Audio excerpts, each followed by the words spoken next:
آگے کی لائف میں بہت زیادہ مسائل کا سامنا نہ کرنا پڑے۔ اس سے کیا ہوتا ہے، پریگنینسی ایبلٹی بڑھ جاتی ہے۔ تیسری چیز کیا ہے، تیسری چیز ہے آپ کی ڈائٹ بہت امپورٹنٹ رول پلے کرتی ہے۔ ایک چیز جان لیں کہ یہ جو کاربوہائیڈریٹس ہیں جیسے روٹی، میدا، چاول، بیکری آئٹم، برگرز، پیزا، اس میں کاربوہائیڈریٹ وافر مقدار میں پایا جاتا ہے اور یہ آپ کی ایگ کوالٹی کو خراب کر دیتا ہے۔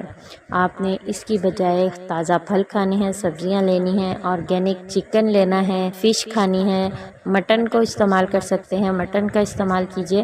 یہ آپ کی ایگ کوالٹی کو بہتر کرے گا اور پریگنینسی کے چانس کو بڑھا دیتا ہے۔ اس کے علاوہ ایمٹی کیلوریز نہیں لینی۔ ایمٹی کیلوریز کا مطلب ہے کہ ایسی غذائیں جس میں کیلوریز ہوتی ہیں کوئی بھی اس میں نیوٹریشن نہیں ہوتا۔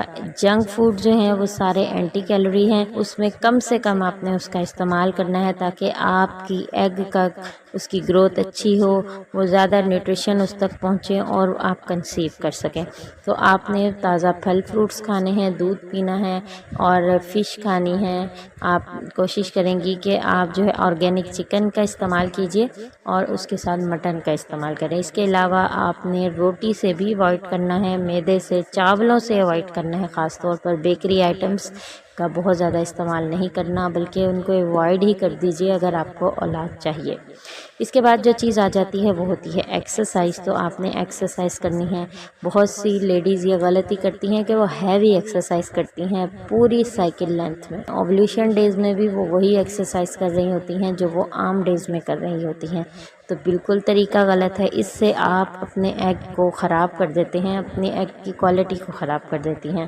تو آپ نے کیا کرنا ہے کہ پہلے 14 دن جو ہے، فرسٹ 14 ڈیز جو ہے، کسی بھی قسم کی ایکسرسائز کریں۔ پیریڈ آنے سے لے کر 14ویں دن تک جس طرح کی مرضی ایکسرسائز کیجئے، ویٹ لفٹنگ کیجئے، بہت ہیوی ایکسرسائز کیجئے، جاگنگ کریں، آپ بھاگ کے واک کیجئے، جو مرضی کیجئے، لیکن 14 دن کے بعد آپ نے کوشش کرنی ہے کہ صرف سمپل واک کرنی ہے۔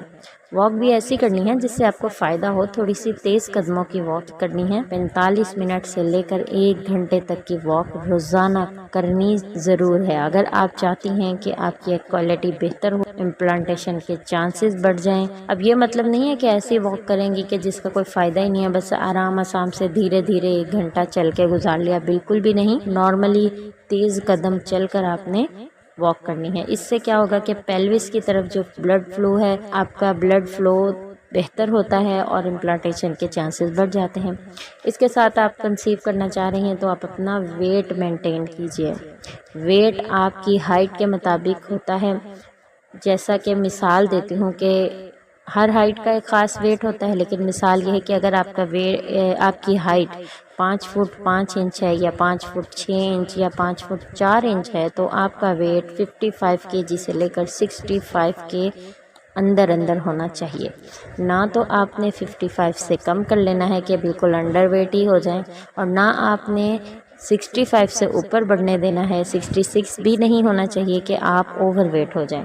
تو آپ نے اپنے پریگنینسی کے چانسز کو بڑھانے کے لیے اپنے ویٹ کو کنٹرول کرنا ہے۔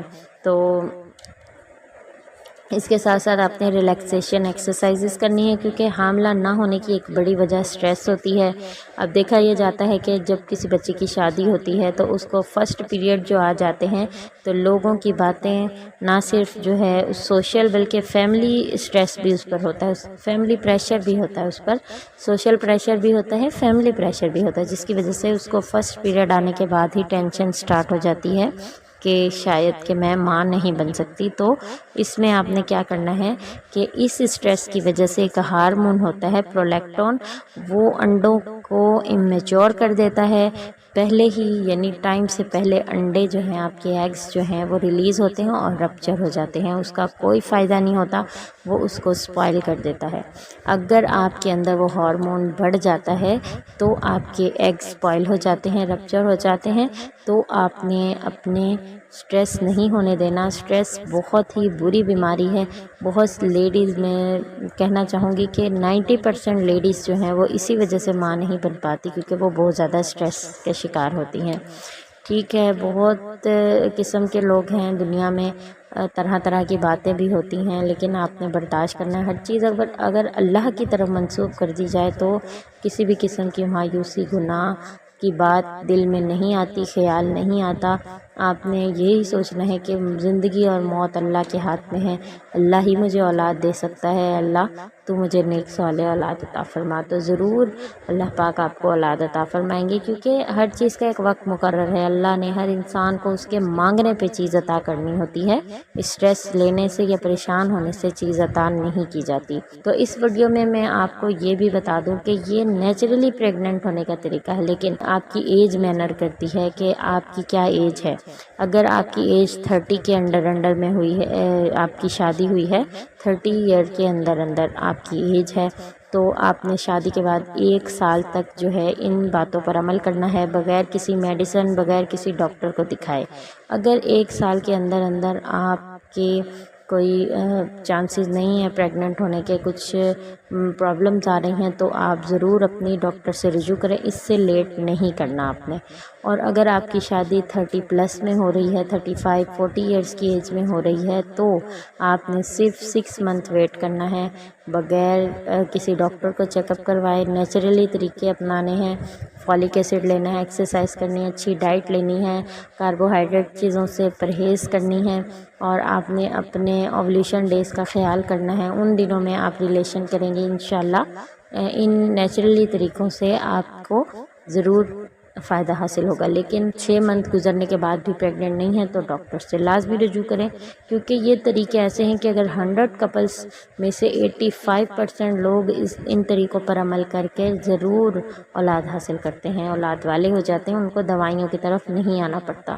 اگر آپ کی عمر 30+ ہے تو آپ ضرور 6 مہینے کے بعد اپنا ریگولر چیک اپ کروائیں، وجہ معلوم کریں، اپنے ٹیسٹ کروائیں، تاکہ پتہ چل سکے کہ کمی کس طرف سے آ رہی ہے، لیڈیز کی طرف سے ہے یا جینٹس کی طرف سے۔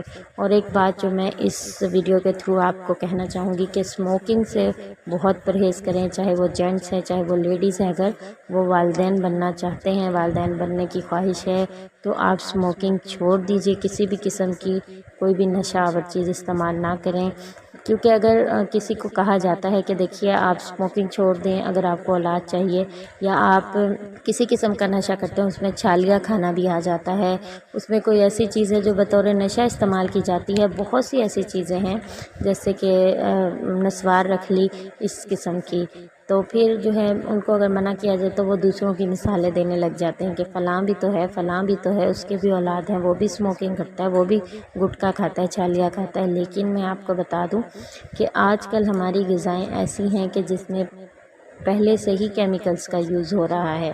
پہلے دور میں اس طرح نہیں تھا، اگر 10 سال پیچھے چلے جائیں تو ہماری خوراکیں اس طرح کی نہیں تھیں کہ جس میں کیمیکلز استعمال ہوتے ہیں۔ تو جب ہم پہلے سے ہی کیمیکل والی خوراک استعمال کر رہے ہیں تو مزید ہمیں کیمیکل سے پرہیز کرنا ہے، تاکہ ہم ماں باپ بننے کا شرف حاصل کر سکیں۔ اور جو وظیفہ میں آج کے آپ کے لیے خاص طور پر لے کے ہوں، جو نیچرل پریگننٹ ہونا چاہتے ہیں تو وہ روزانہ یا حی یا قیوم کی تسبیح کریں گے 1000 مرتبہ، اس کو پانی پر دم کریں گی اور اس کو خود بھی پئیں گی، اور اگر ہسبینڈ خود علیحدہ سے کریں تو بہت ہی زیادہ اچھا ہو جائے گا۔ آپ دونوں الگ الگ سے اس کو عمل کو کریں اور پانی کو پی لیجئے، بہت آسان سا عمل ہے، اور اس عمل سے بہت سی لیڈیز کو فائدہ ہوتا ہے۔ جن کو کوئی دوسرا پرابلم نہیں ہے تو ان کو اس سے ضرور فائدہ ہوتا ہے۔ امید کرتی ہوں آج کی ویڈیو آپ کو اچھی لگی ہے، میری محنت کو ضرور سراہیے گا، کمنٹ میں ضرور بتائیے گا آج کی ویڈیو آپ کو کیسی لگی۔ آپ چاہتے ہیں کہ میں مزید کسی ٹاپک پر ویڈیو بناؤں تو ضرور کمنٹ میں بتائیے گا، انشاءاللہ میں ضرور اس ویڈیو کو لے کر آپ کی خدمت میں حاضر ہوں گی۔ لائک شیئر کمنٹ لازمی کیجیے، بیل آئیکن کو پریس کر دیجیے، میرے چینل کو سبسکرائب کر دیجیے۔ مزید نئی ویڈیوز کے ساتھ آپ کی خدمت میں حاضر ہوں گی۔ السلام علیکم ورحمۃ اللہ وبرکاتہ۔